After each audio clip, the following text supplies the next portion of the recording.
Hello friends, मैं Ranjit GS आज तक में आपका स्वागत करता हूं।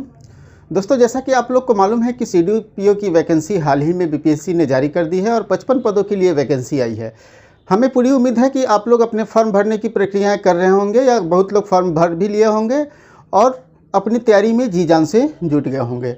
तो आपकी तैयारी को किस तरह से आसान बनाया जाए, इसीलिए मैं समय समय पर आप लोग को गाइड करते रहता हूं और उसी से संबंधित यह वीडियो है कि आप सीडीपीओ की तैयारी को कैसे आपके लिए आसान बनाया जाए।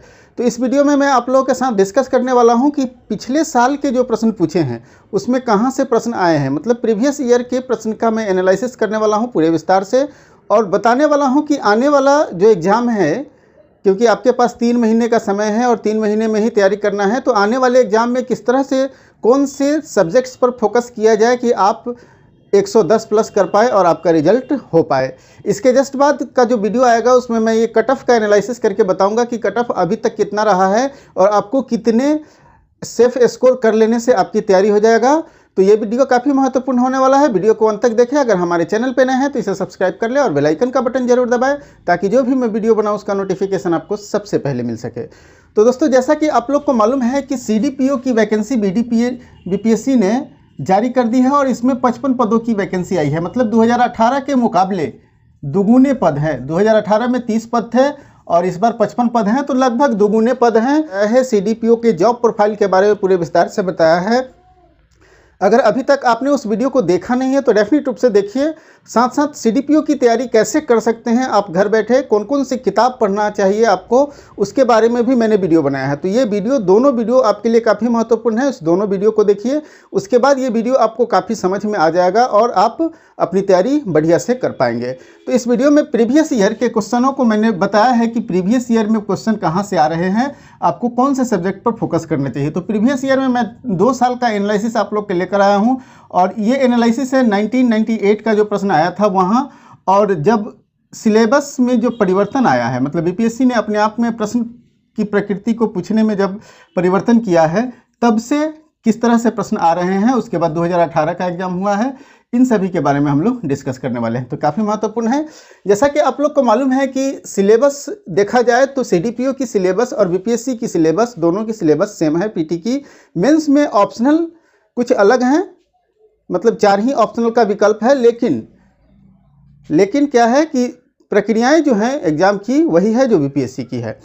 तो जैसा कि आप लोग को मालूम है कि अगर हम लोग सीडीपीओ पीटी की बात करें तो सीडीपीओ पीटी के एग्जाम में जो प्रश्न पूछे जाते हैं वो हिस्ट्री से प्रश्न पूछे जाते हैं, ज्योग्राफी से प्रश्न पूछे जाते हैं, साइंस से प्रश्न पूछे जाते हैं, पॉलिटी से प्रश्न पूछे जाते हैं, अर्थशास्त्र से प्रश्न पूछे जाते हैं, बिहार स्पेशल्स आते हैं, करंट अफेयर्स और मिसलेनियस के साथ साथ मैथ्स से भी प्रश्न पूछे जाते हैं। तो ये है आपका सिलेबस और इसी सिलेबस से आपके प्रश्न पूछे जाएंगे, इसी सब्जेक्ट से आपके प्रश्न पूछे जाएंगे और किस सब्जेक्ट से कितने प्रश्न आए हैं और अब कितने आने की संभावनाएं हैं। ठीक है, तो जैसा कि आप लोग को मालूम है कि अगर हम 1998 की बात करें, ठीक है, 1998 में जो सीडीपीओ की वैकेंसी आई थी और सीडीपीओ की जो परीक्षा हुई थी 1998 में, उसमें 33 प्रश्न इतिहास से पूछे थे। तो इतिहास में आप लोग को मालूम होना चाहिए कि इतिहास में एंशिएंट, मेडिएवल और मॉडर्न तीनों हिस्ट्री आता है और सबसे अधिक प्रश्न जो होते हैं वो, ठीक है, एंशिएंट और मॉडर्न से होते हैं। ठीक है, एंशिएंट और मॉडर्न से होते हैं, मेडिएवल से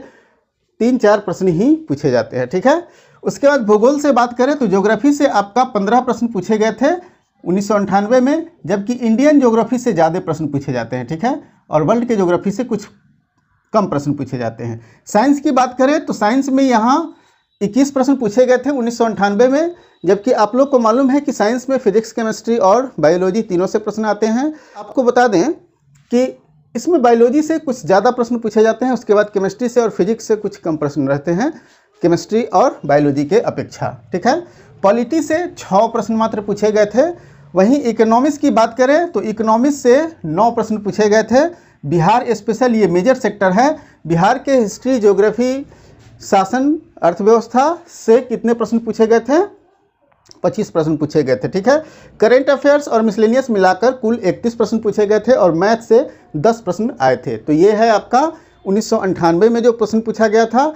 अगर 2005 के सीडीपीओ एग्जाम की बात करें, ठीक है, तो 2005 के सीडीपीओ एग्जाम की बात करें तो 38 प्रश्न हिस्ट्री से आए थे। कितने प्रश्न? 38 प्रश्न हिस्ट्री से आए थे, वहीं 16 प्रश्न ज्योग्राफी से आए थे और 23 प्रश्न जो है वो साइंस से आए थे। राज्य व्यवस्था मतलब पॉलिटी से आपका 15 प्रश्न आए थे, 7 प्रश्न इकोनॉमिक्स से आए थे, 23 प्रश्न आपका बिहार से आया था और 28 प्रश्न करंट से और मैथ से मात्र 5 प्रश्न ही पूछे गए थे। तो ये था 2005 में। उसी तरह अगर 2018 की बात करें तो 2018 में भी लगभग 30 प्लस प्रश्न मतलब 35 प्रश्न हिस्ट्री से थे और यहाँ ज्योग्राफी से लगभग 20 के आसपास में थे और साइंस से भी लगभग 20 के आसपास में थे।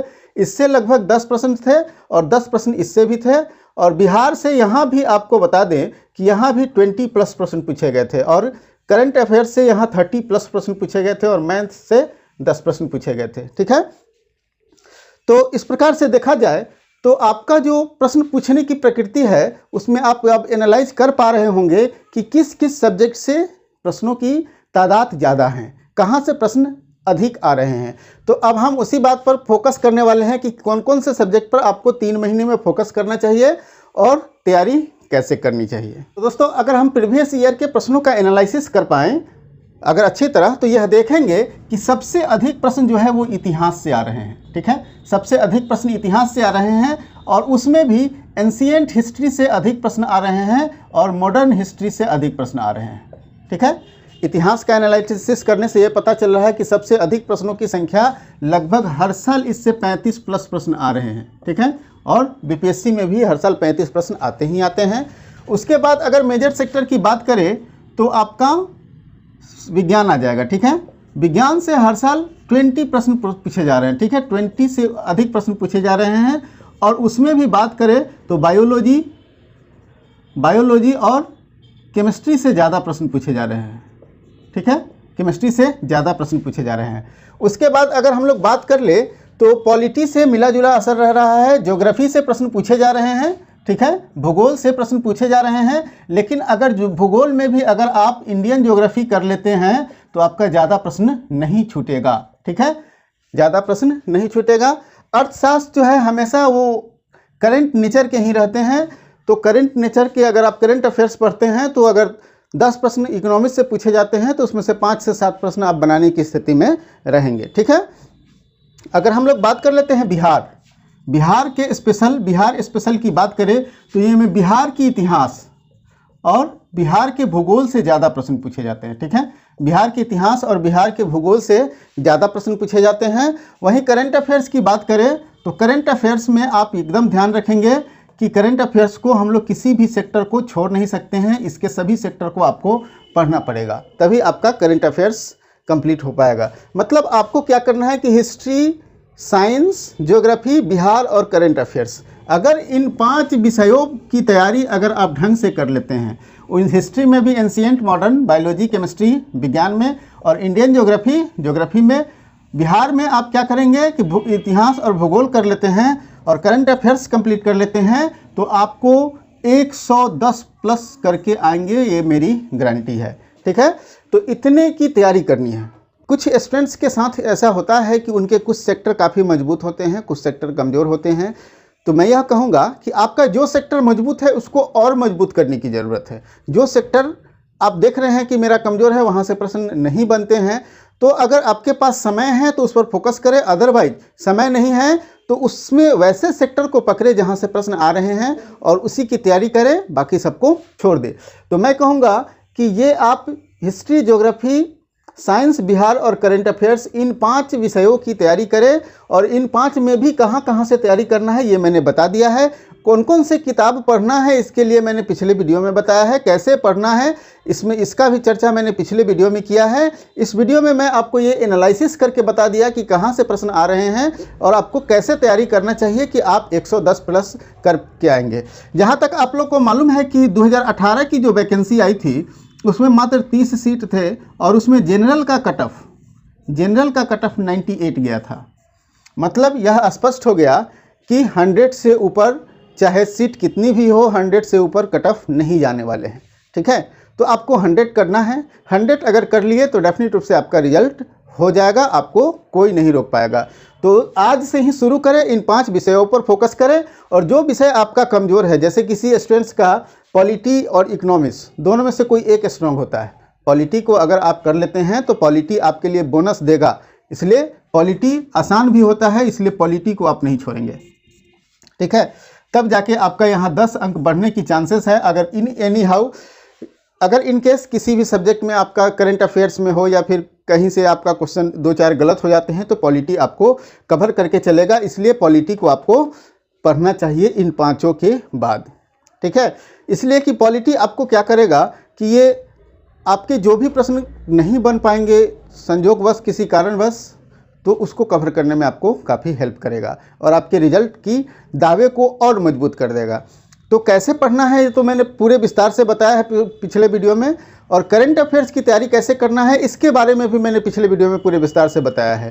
तो इन सभी वीडियो को देखने के बाद अगर इस वीडियो से आपको लाभ मिलेगा और तब जाके आप एक प्रॉपर तैयारी कर पाएंगे। अगले वीडियो में मैं बहुत जल्द आप लोग के समक्ष ये लेकर आने वाला हूँ कि कट ऑफ जो है वो पिछले साल क्या गया था और आप लोग कितने का टारगेट लेकर चलें कि आपकी तैयारी बढ़िया से हो जाए और आप क्वालिफाई कर पाएँ।